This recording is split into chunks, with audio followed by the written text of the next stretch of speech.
आवाज येतोय? हो टीचर.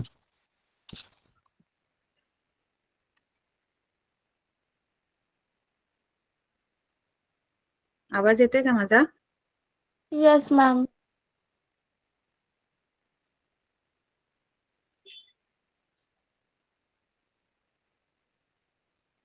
बरं, आज आपण काय वर्ड प्रॉब्लेम जे आहेत लिनियर इक्वेशन इन 2 व्हेरिएबल मधले ते आपण सुरू करूया. Okay ma'am.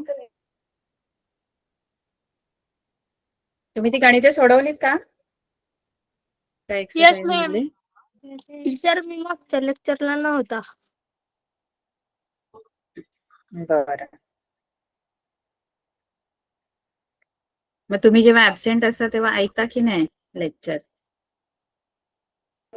रेकॉर्डिंग बघतो. पहिला ऐकल तर नाही.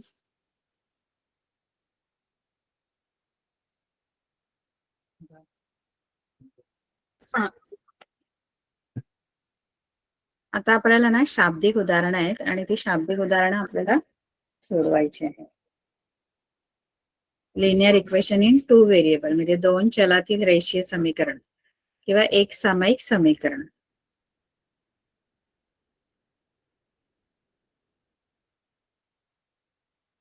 यांच्यावर आधारित आपल्याला शाब्दिक उदाहरणं आहेत. शाब्दिक उदाहरणांचं कसं असतं माहितीये काय? शाब्दिक उदाहरणांमध्ये आपल्याला स्वतःला इक्वेशन बनवावे लागतात, 2 इक्वेशन. कारण 2 समीकरण सायमल्टेनियस इक्वेशन म्हणजे काय? एक सामायिक समीकरण म्हणजे काय? तर 2 चलातील 2 रेषीय समीकरण. 2 चलातील रेषीय समीकरण आपण 2 घेतो. मग ती आपल्यालाच तयार करावी लागतात आणि मग ती तयार करून ती सोडवायची पण आपल्यालाच असतात. आता या एक्सरसाइज मध्ये आपल्याला इक्वेशन दिलेले होते, समीकरण आपल्याला दिलेत, आपल्याला फक्त ती सोडवायची होती. शाब्दिक उदाहरणामध्ये आपल्याला शाब्दिक गणित असणार, त्याच्यावरून समीकरण तयार करायची आणि ती परत पुढे सोडवायची पण असतात. ठीक आहे. तर इथे आपल्याला या धड्यामध्ये जे शाब्दिक उदाहरण आहेत, वर्ड प्रॉब्लेम्स आहेत, त्यामध्ये गणित आहे ना नीट वाचायचं. पहिलं तर read the given word problem carefully. एकदम काळजीपूर्वक वाचायचं. हे बघा, इथे तुम्हाला स्टेप्स दिलेल्या आहेत की कसं सॉल्व्ह करायचं तुम्हाला word problem. Word problem solve करण्यासाठी काही स्टेप्स आहेत. पहिलं तर तुम्हाला जे वर्ड प्रॉब्लेम दिलेला आहे ते एकदम काळजीपूर्वक वाचायचंय, केअरफुली ते रीड करायचंय आणि ट्राय टू अंडरस्टँड इट, म्हणजे ते समजून घ्यायचंय. वाचायचं आणि समजून घ्यायचं काय आहे नक्की, मला काय विचारलेलं आहे. बघा, या शाब्दिक उदाहरणामध्ये ना तुम्हाला 2 गोष्टी विचारलेल्या असणार, 2 गोष्टी आपल्याला शोधायच्या असणार. मग त्या दोन्ही गोष्टी ज्या आहेत, त्या दोन्ही गोष्टी ज्या मला शोधायच्या आहेत, त्याच्यासाठी मी ती 2 चल जी आहेत ती वापरणार आहे, एक्स आणि वाय. जे काही मला शोधायचं आहे त्यासाठी काय शोधायचंय ते कळलं पाहिजे. त्याच्यासाठी ते वर्ड प्रॉब्लेम व्यवस्थित वाचता यायला पाहिजे आपल्याला. वाचल्यानंतर ते समजून घेतल्यानंतर from given information use proper variables, म्हणजे चलाचा वापर करायचा आहे, फॉर गिवन क्वांटिटीज. म्हणजे दिलेले जे तुम्हाला राशी आहेत किंवा विचारलेला राशी आहे त्याच्यासाठी तुम्ही व्हेरिएबल वापरायचा आहे, म्हणजे चलाचा वापर करायचा आहे. आणि त्या वर्ड प्रॉब्लेम मध्ये 2 कंडिशन्स असतात, अटी असतात. त्या अटी समजून घ्या आणि ज्या 2 अटी असणार त्या प्रत्येक अटीवरून एक समीकरण. पहिली अट असते, दुसरी अट असते. पहिल्या अटीवरून एक समीकरण तयार करायचं, दुसऱ्या अटीवरून एक समीकरण तयार करायचं आणि जी समीकरण तयार होतील ती सोडवायची. आता सोडवायची कशी ती आपण बघितलेली आहे, त्यामुळे नीट वाचायचं गणित. जे 2 गोष्टी मला विचारलेल्या आहेत त्याला एकासाठी एक्स चल वापरायचं आणि दुसरीसाठी वाय चल वापरायचं. त्यानंतर 2 अटी असणार आहेत, त्या अटींवरून 2 समीकरणं तयार करायचे.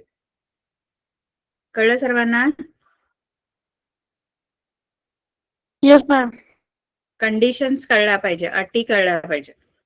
येस अटी समजून घ्या. बोला मॅम. तर आपण एक एक गणित सोडूया, मग आपल्याला कळेल काय विचारलंय, काय मला अटी कोणत्या दिलेल्या आहेत.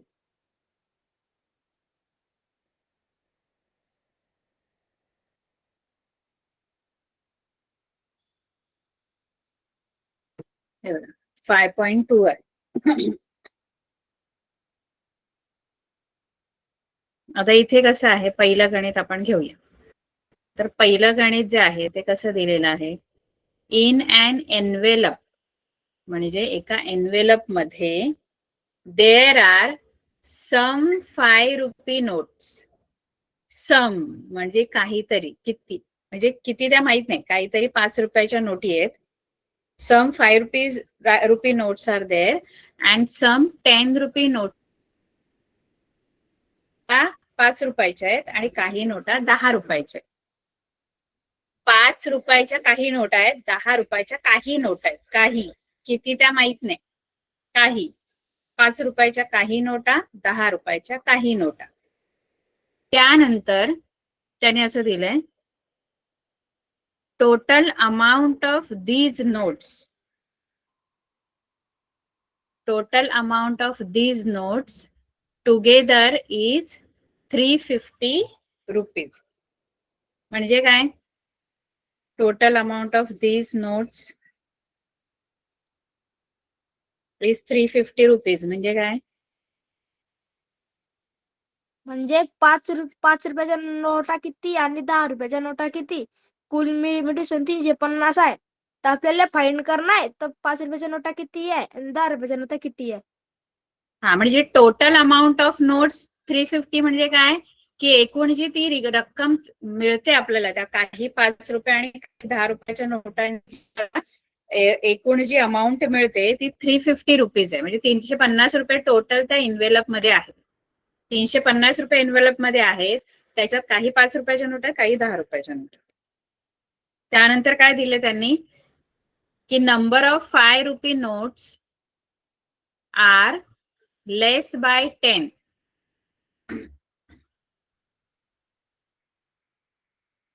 than number of 10 rupee notes. 5 रुपयाच्या नोट ज्या आहेत ना, त्या लेस bye 10 than number of 10 RuPay notes. म्हणजे काय, सर आता टीचर 5 रुपयांच्या नोटांची संख्या 10 रुपयांच्या नोटांच्या संख्येच्या दुपटीपेक्षा 10 ने कमी आहे. दुप्पट येस मॅम. दुप्पट नाहीये इथे,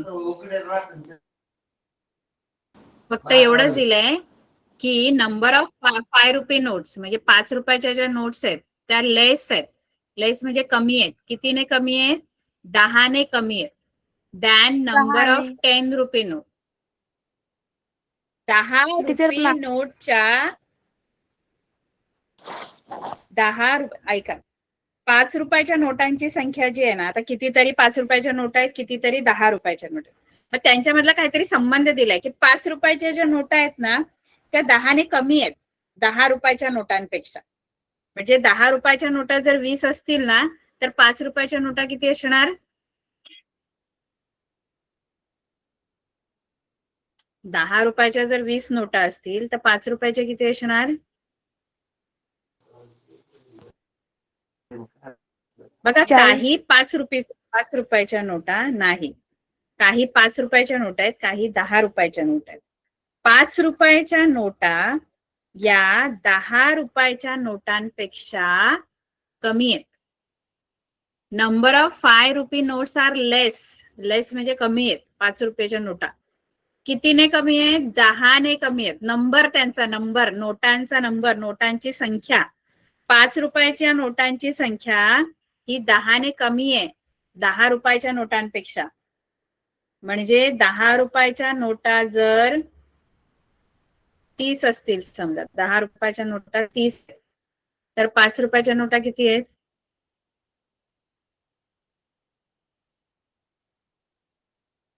समजा 10 रुपयाच्या नोटा 30 आहेत, तर 5 रुपयाच्या नोटा किती आहेत,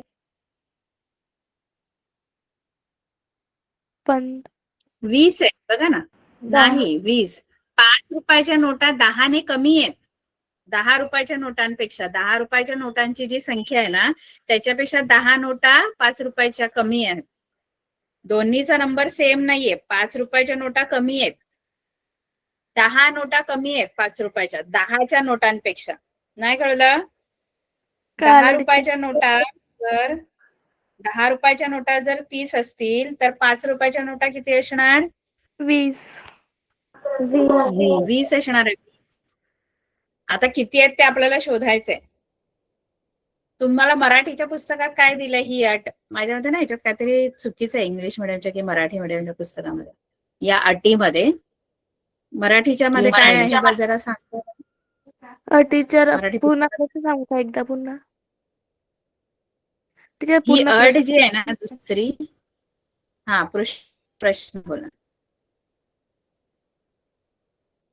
एका पाकिटात काही 5 रुपयांच्या व काही 10 रुपयांच्या नोटा आहेत. नोटांची एकूण किंमत 350 रुपये आहे. 5 रुपयांच्या नोटांची संख्या 10 रुपयांच्या नोटांच्या संख्येच्या दुपटीपेक्षा 10ने कमी आहे. तर पाकिट अच्छा दुपटीपेक्षा आहे का? Yes ma'am twice. इथे तसं दिलंय. हा ट्वाइस दिलंच नाहीये ना इंग्लिश म्हणून मी आधी विचारलं काहीतरी गडबड आहे.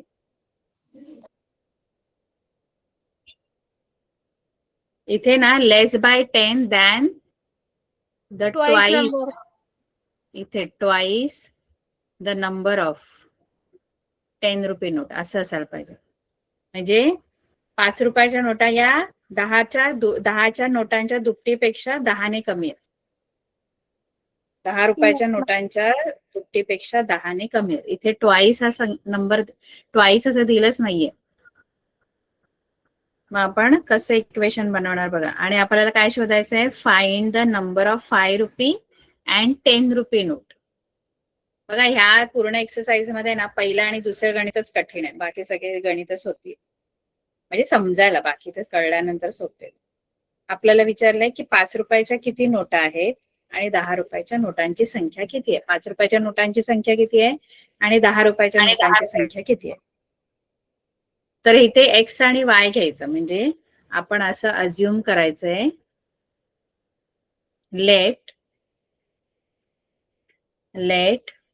म्हणजे समजा the number of 5 rupee notes म्हणजे 5 रुपयाच्या नोटांची संख्या समजा एक्स आहे आणि नंबर ऑफ 10 रुपी नोट्स काय आपण अज्युम करायचंय वाय आहे. हे दोन नोटांची संख्या आणि 10 रुपयाच्या नोटांची संख्या. ह्या नोटांच्या संख्या ज्या आपल्याला शोधायला सांगितल्या त्या आपण एक्स आणि वाय घ्यायचं. आता टोटल पहिली जी अट आहे पहिली जी कंडिशन आहे ती अशी आहे की त्या दोन्ही 5 रुपयाच्या आणि 10 रुपयाच्या नोटांची मिळून एकूण जी रक्कम बनते ती किती बनते? एकूण किती रक्कम बनते? 350. मग कसं लिहिणार आपण एक समीकरण बनवायचंय. कसं बनेल? 350. 5 रुपयाच्या एक्स नोट आहेत बरोबर आहे. आता समजा 5 रुपयाच्या 10 नोट आहेत तर 5 रुपयाच्या मिळून एकूण किती रुपये होतील? 5 रुपयाच्या नोटा मिळून 5x. हा म्हणजे आपण कसं 5 रुपयाच्या 10 नोटा असतील तर एकूण 5 10 50 असे एकूण रुपये 50 होणार. तसं 5 रुपयाच्या एक्स नोट असतील तर त्याचे मिळून एकूण 5x रुपये होणार. आता एक्स म्हणजे आपला जसं 5 रुपयाच्या 10 नोटा असतील तर 5 रुपयाच्या नोटांची रक्कम जी बनते ती 5 10 50 बनते. म्हणजे 5 आणि 10चा गुणाकार केला तसा इथे 5 आणि कशाचा गुणाकार होणार? एक्सचा. कारण एकूण रक्कम त्या 5 रुपयाच्या नोटने 5x एवढी अमाऊंट बनते आणि 10 रुपयाच्या नोटांची अमाऊंट किती बनेल? 10y. 10y. आणि हे दोन्ही 10y. नोटा मिळून एकूण जी रक्कम म्हणून इथे दोन्ही नोटा मिळून 350. दिलं आणि ती रक्कम बनते 350. हे तुमचं आलं हम्म. First equation.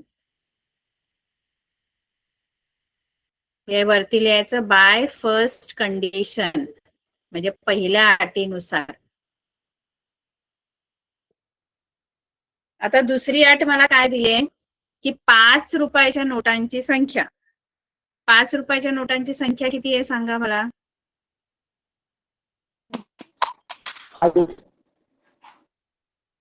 नाही, 5 रुपयाच्या 5x. नोटांची संख्या किती आहे? 5 रुपयाच्या किती? 5x ही किंमत तयार होते, ती रुपीज मध्ये असणार. 5x ची तुम्ही बोलताय ना, ती पैसे आहेत एकूण. 5 रुपयाच्या नोटांची एकूण रक्कम आहे. मीच विचारलं 5 रुपयाच्या नोटा किती आहेत? 5 रुपयाच्या नोटा किती आहेत? एक्स आहे.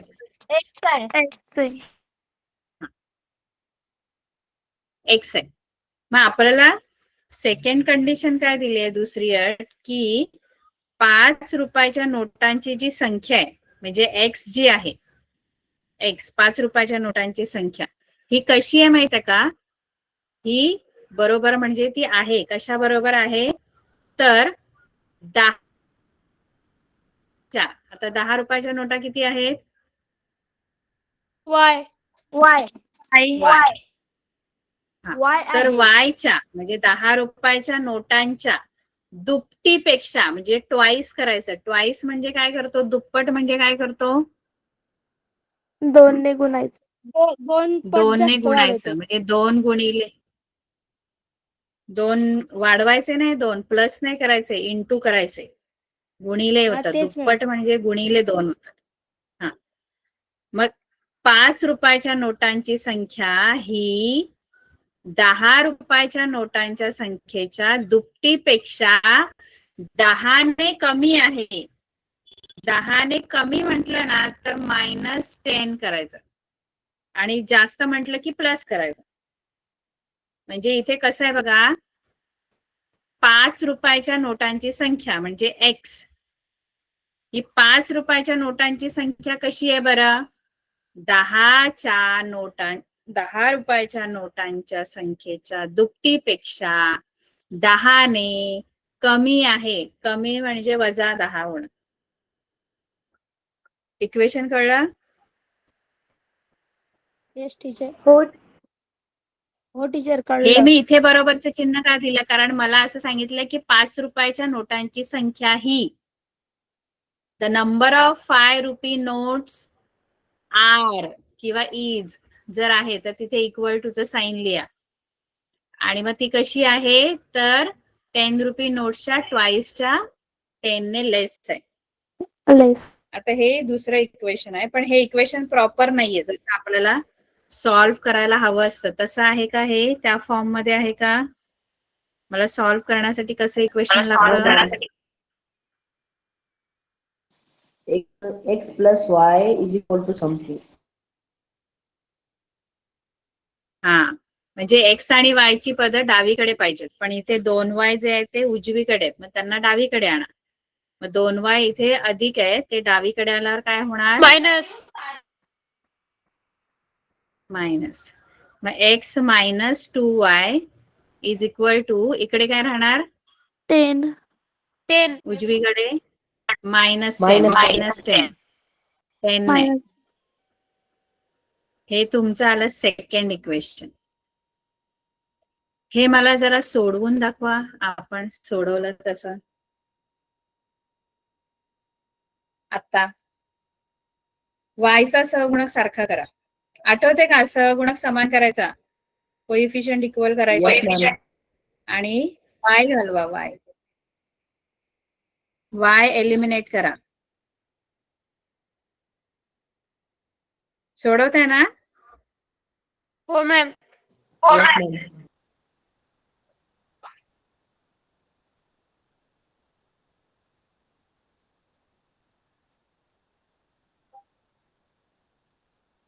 एक मिनिट हा.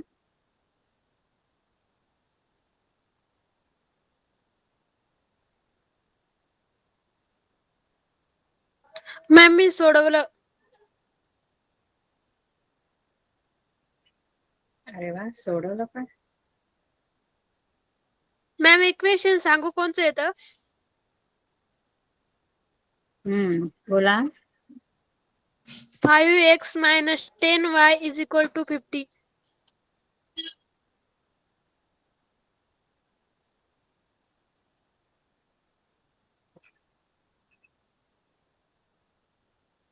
आवाज नाही येत. 5x minus 10y is equal to 50. -50. बरोबर आहे, -50. आणि मग काय केलं, दोन इक्वेशनला ऍड करायचं की सबट्रॅक्ट? दोन समीकरणांची बेरीज की वजाबाकी? Add.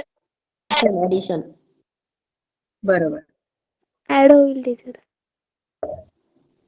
मॅम त्याचे येतं 10x इज इक्वल टू 300. बरोबर बरोबर. मग आता एक्स काढा.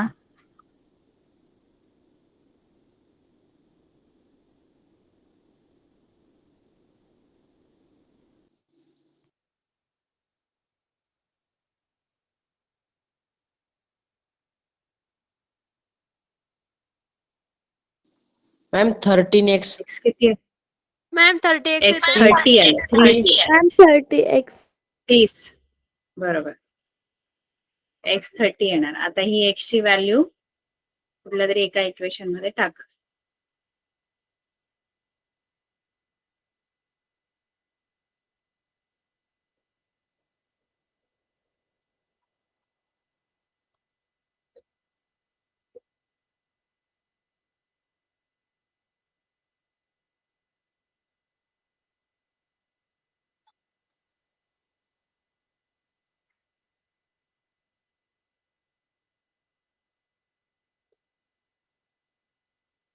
y ची व्हॅल्यू आली Yes, ma'am. Y is equal to 20. बरोबर.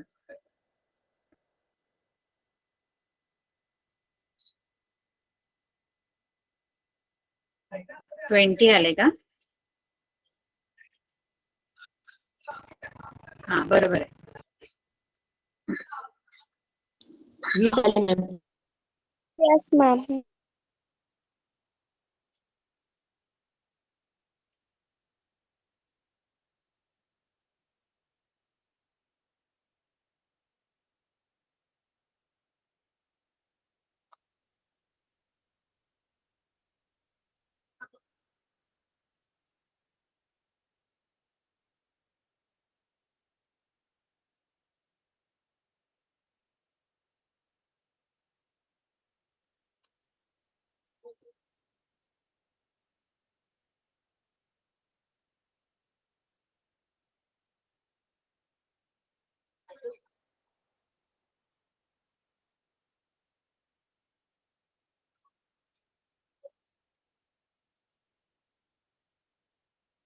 बाकीच्यांचं आलं का? हो ma'am. Yes yes teacher. x is equal y is equal to झालं.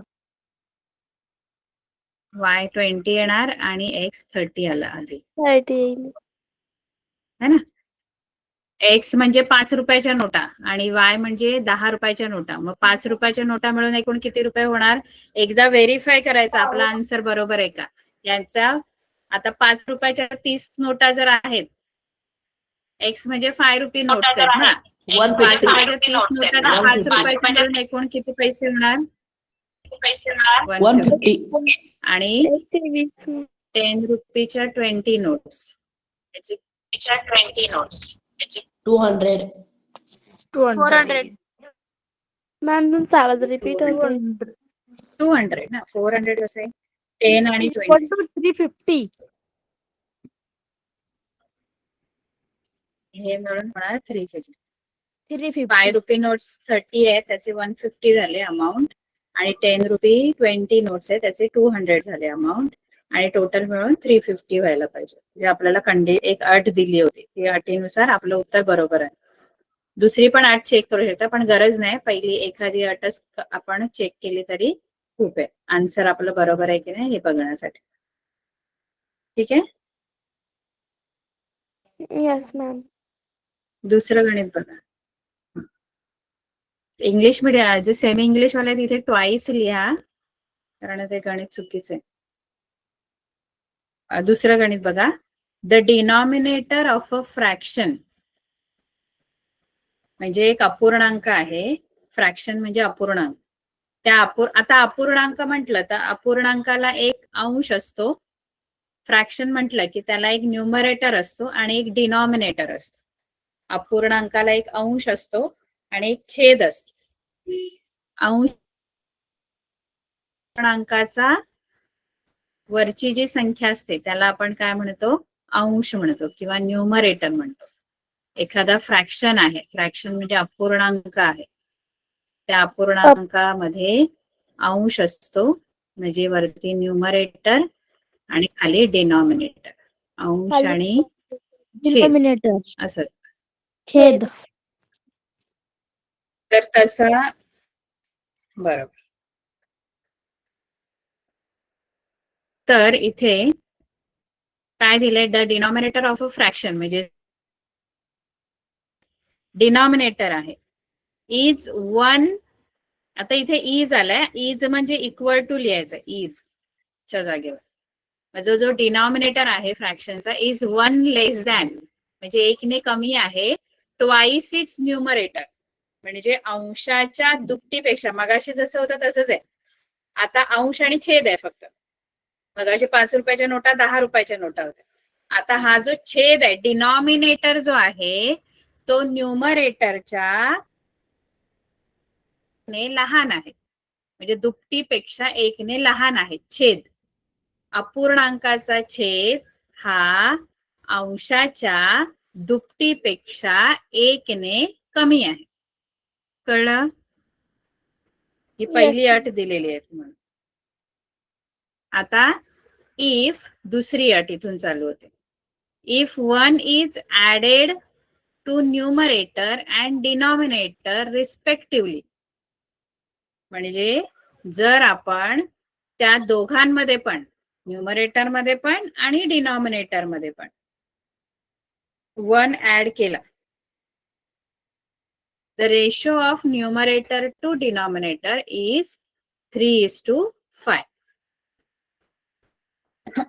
जो रेशो तयार होतो तो काय तयार होतो, 3:5. म्हणजे दोघांमध्ये मी 1 ऍड केला की तो जो नवीन जो रेशो तयार होतो, म्हणजे जो आपल्याला रेशो मिळतो तो काय आहे, 3:5.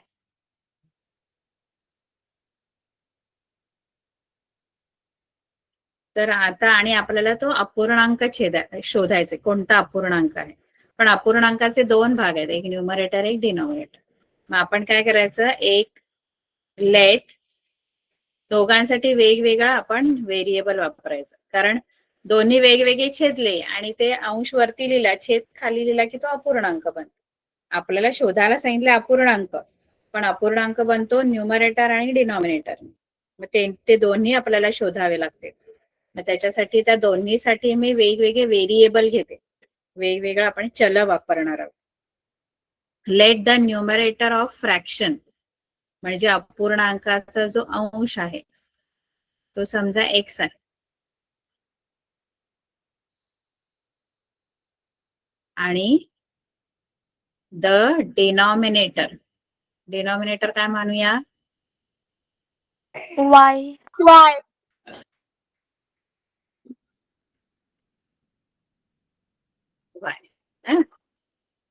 आता पहिली अट अशी दिली त्यांनी की जो डिनॉमिनेटर आहे, आता याच्यामध्ये डिनॉमिनेटर कोण आहे, फाय. डिनॉमिनेटर कोण आहे, y आहे, y. वाय. डिनॉमिनेटर काय आहे, y. वाय. मग the denominator of fraction is, हा जो डिनॉमिनेटर आहे y इज कसा आहे, न्यूमरेटरच्या दुपटीपेक्षा, न्यूमरेटर x त्याची दुप्पट म्हणजे 2x, त्याच्यापेक्षा एकने काय आहे, लेस. कमी आहे कमी. म्हणून मग काय लिहू पुढे? -1 काय लिहायचं पुढे? -1 मायनस -1. मायनस बरोबर. 1.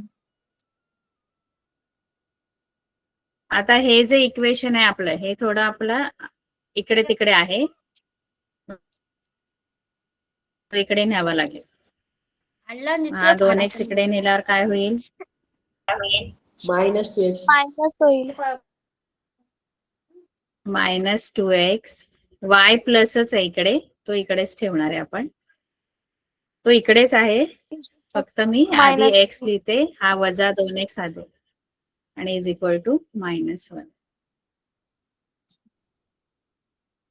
याला आणखी थोडं आपण साइन सगळ्यांची बदलून आणखी थोडं आपल्याला इझी वाला इक्वेशन बनवू शकतो. म्हणजे चिन्ह सगळ्यांची बदलायचे तर सगळ्यांची बदलायची, कारण हा पहिला एक्सचा टर्म शक्यतो पॉझिटिव्ह आपण करायचा, निगेटिव्ह असेल तर, आणि तो पॉझिटिव्ह जर करायचा असेल तर त्याची एकट्याची साईन नाही, सगळ्यांची चेंज करू शकता तो. मग कसं बनेल इक्वेशन?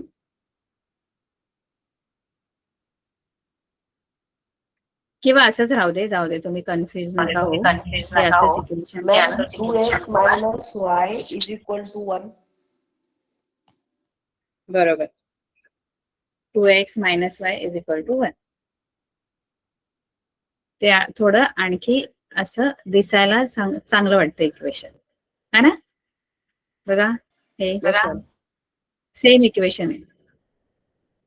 बघा साइन सगळ्यांची चेंज केली, हा मायनसचा प्लस, हा प्लसचा मायनस, हा मायनसचा प्लस. मग ह्याला तुम्ही 1 दिलं तरी चालेल.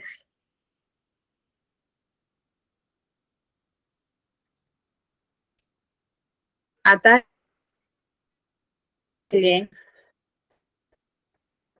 की सेकंड कंडिशन अशी दिली की दोघांमध्ये 1 जेव्हा ऍड करू आपण, न्यूमरेटर मध्ये पण आणि डिनॉमिनेटर मध्ये. आता न्यूमरेटर मध्ये 1 ऍड केला आपण, तर इफ 1 ऍडेड, दुसरी कंडिशन काय दिली की एक आपण ऍड करायचंय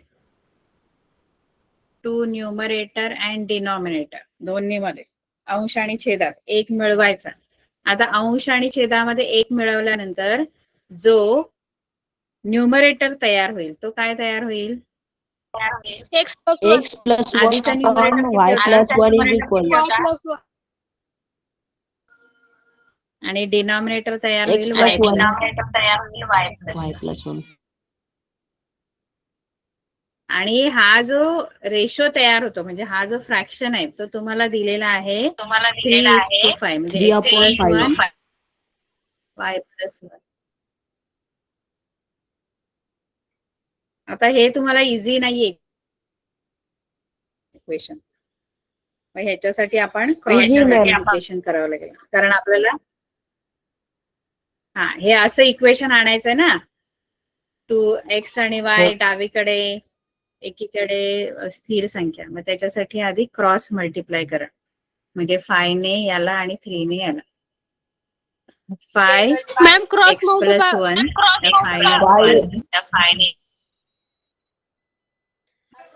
मॅम मी आन्सर सांगू का? सांगा. तुम्हाला शिकवलंय का शाळेत? हो मॅम. बर, 5x plus 1 आणि ज्यांना नाही 3y शिकवलं plus 1. त्यांनी सांगा. हा पुढे काय करायचं? कंस सोडवायचे. 3y + 3 is equal to 5x + या 1. बाजूला 5x plus 5 and 3y plus 3. आता x आणि 5x y ची पद minus या 3y. बाजूला घ्या, हा y इकडे 3y इकडे. वहीतलं नका सांगू हा, बघू.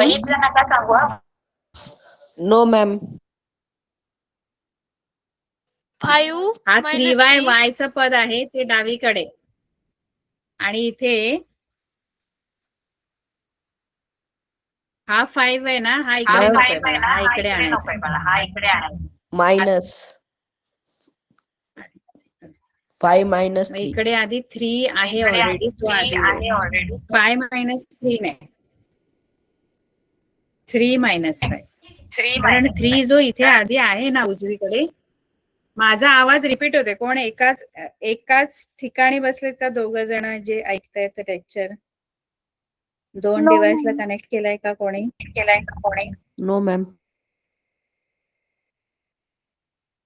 कारण माझाच आवाज मला येतोय. Yes, ma'am.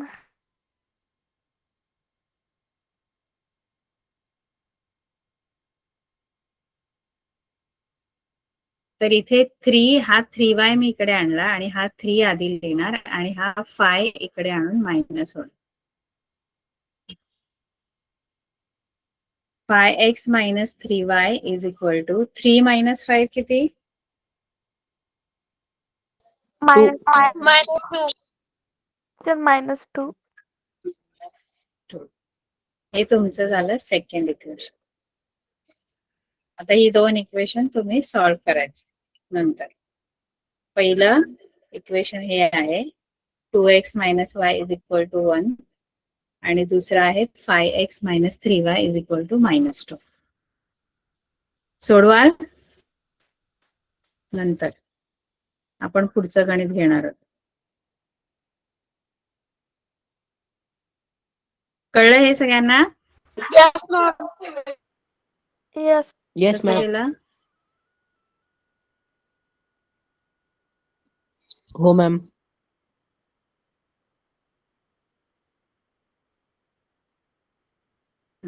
तिसरं गणित आता बघूया. तिसरं गणित सोपं आहे. तिसरं चौथं सोपं आहे. The sum of ages of Priyanka and Deepika is 34 years. म्हणजे प्रियांका आणि दीपिकाच्या वयांची बेरीज 34 वर्ष आहे. बेरीज दोघींच्या वयांची बेरीज. त्यानंतर काय दिलं? ही एक अट आहे. ही पहिली तुमची कंडिशन आहे, अट आहे की दोघींच्या वयांची बेरीज 34 वर्ष आहे. Priyanka is Elder. एल्डर म्हणजे मोठी आहे प्रियांका. टू दीपिका. टू दीपिका म्हणजे दीपिकापेक्षा मोठी आहे. Bye 6 years. 6 वर्षांनी मोठी आहे प्रियांका. देन तर त्या दोघींच्या आत्ताची वय आपल्याला शोधायची. तर काय नाही, सोपं आहे. दोघींची वय जी आहे ती x आणि y म्हणायची. लेट द एज किंवा टुडेज एज. टुडेज म्हणजे आत्ताचं. Today's age of Priya X years म्हणजे एक्स वर्ष आहे असं म्हण. आणि today's age of Deepika is y years. है ना? तर बाय फर्स्ट कंडिशन, बाय पहिल्या अटीनुसार दोघांच्या वयांची बेरीज. आता दोघांचं आजचं वय x आहे एकीचं आणि एकीचं y. प्रियांकाचं x आहे आणि दुसरीचं y वर्ष. या दोन्हींची बेरीज. मग कसं इक्वेशन बनेल? दोघींची X वय plus y is equal to 34.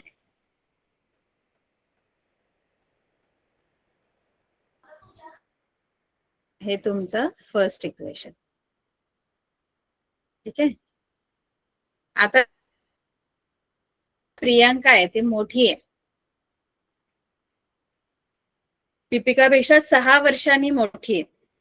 मग दुसरं इक्वेशन कसं बनणार माहितीये का? जी प्रियांका आहे ना, X minus 6 is equal to 5. सांगते तुम्हाला. प्रियांकाचं वय हे दीपिकाच्या प्रियांकाचं वय हे दीपिकापेक्षा काय असणार? 6 वर्षांनी मोठं. जास्त असणार. हा, म्हणजे एक्स म्हणजे प्रियांकाचं वय हे म्हणजे इक्वल टू दीपिकाच्या वयापेक्षा 6 जास्त म्हणजे +6. कळलं? Yes, ma'am. म्हणजे प्रियंकाचं वय एज इज 6 ग्रेटर दॅन, म्हणजे मोठे आहे ना, ती 6 वर्षांनी मोठी आहे. कोणापेक्षा? दीपिकापेक्षा. आणि हे एल्डर, प्लस म्हणजे एल्डर म्हणजे मोठी आहे. यंगर बोललं असतं ना, यंगर म्हणजे लहान, मग ते -6 करावं लागलं असतं. कळलं का? जर प्रियंका दीपिकापेक्षा लहान असती, यंगर असते, तर -6 झालं असतं. मग फक्त आता हा y इकडे घ्या, y इकडे घेतल्यावर मायनस होणार, x मायनस y, आणि इकडे +6 असेच राहणार. हे 2 इझी वाले इक्वेशन आहेत, तुम्हाला सॉल्व्ह करा. कराल हे? हो मॅम. Yes, ma'am. हो मॅम. पुढचं गणित चौथं घेऊया आपण, मग आपली वेळ तोपर्यंत संपते. मी इक्वेशन आणि ग्रुपवर टाकायचे. बघा Okay, चौथं ma'am. गणित काय आहे. The total number of lions and peacocks in a certain zoo is 50. म्हणजे एक झू आहे, एक झू म्हणजे आपलं जिथे प्राणी ठेवले जातात ना, ते प्राणी संग्रहालय. त्या झू मध्ये, हा प्राणी संग्रहालय, बरोबर. झू प्राणी संग्रहालयामध्ये लायन आणि पिकॉक ह्यांचा नंबर, टोटल नंबर म्हणजे दोन्ही मिळून एकूण 50 जण आहेत. म्हणजे लायन, त्याच्यातले काही लायन आहे, काही पिकॉक आहेत, असे दोन्ही मिळून 50 जण आहेत. ठीक आहे. किती लायन किती पिकॉक ते नाही माहिती, पण दोन्ही मिळून 50 आहेत. The total number of their legs, म्हणजे त्यांच्या पायांची एकूण संख्या जी आहे ती 140 आहे. म्हणजे लायन आणि पिकॉक यांचे पाय मोजले ना, त्यांची संख्या 50 आहे, पण त्यांचे पाय मोजले ना टोटल, तर ते किती होतात? जेवढे आहेत ना लायन पिकॉक, ते टोटल तर 140 होतात. त्या लायन आणि पिकॉकचे पाय मिळून 140 होतात. Legs. Then find the number of lions and peacocks in the zoo. म्हणजे लायन, सिंहांची आणि मोरांची संख्या किती असेल झू मध्ये. तर इथे लिहायचं, let the number of lions in zoo is x and the number of peacocks in zoo is equal to y. हे नंबर आहे, नंबर म्हणजे संख्या. लायनची संख्या x आहे आणि पिकॉकची संख्या y आहे. आणि या दोघांची संख्या मिळून किती आहे टोटल?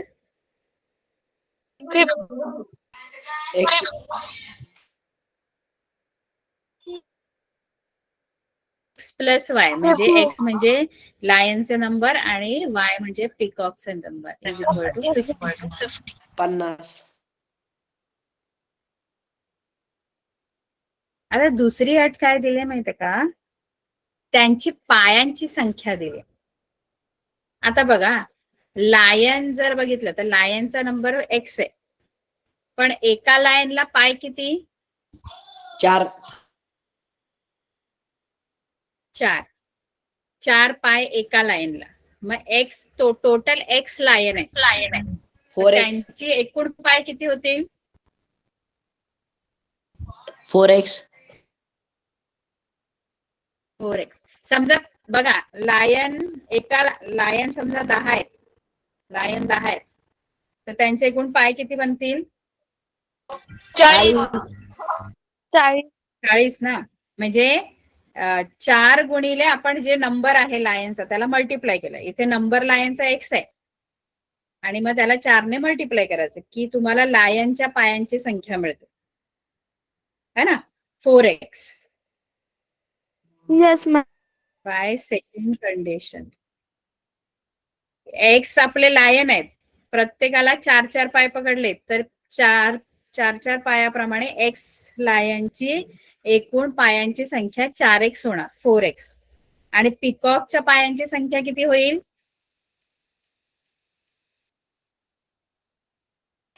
2x ते 2y. 2y. कारण पिकॉकला 2 पाय असतात, एकाचे 2 पाय बरे Plus 2y. संख्या आहे पिकॉक. हा, आणि दोन्हीच मिळून 4x प्लस 2y आणि एकूण दोघांच्या पण पायांची संख्या मिळून किती आहे? 140. 140. हे तुमचं आलं सेकंड इक्वेशन. सोपं आहे, हे 2 गणित सोपी आहेत. कळलं? हे पण Yes, ma'am. सोडवायचे मग 2 गणित. सोडवाल? Yes ma'am. Yes, ma'am.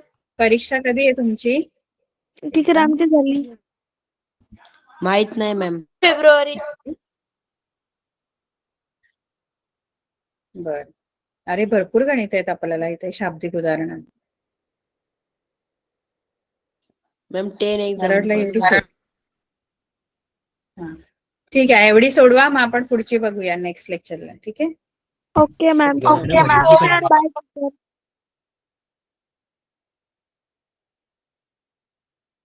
Bye. Good night. Bye madam. Good night.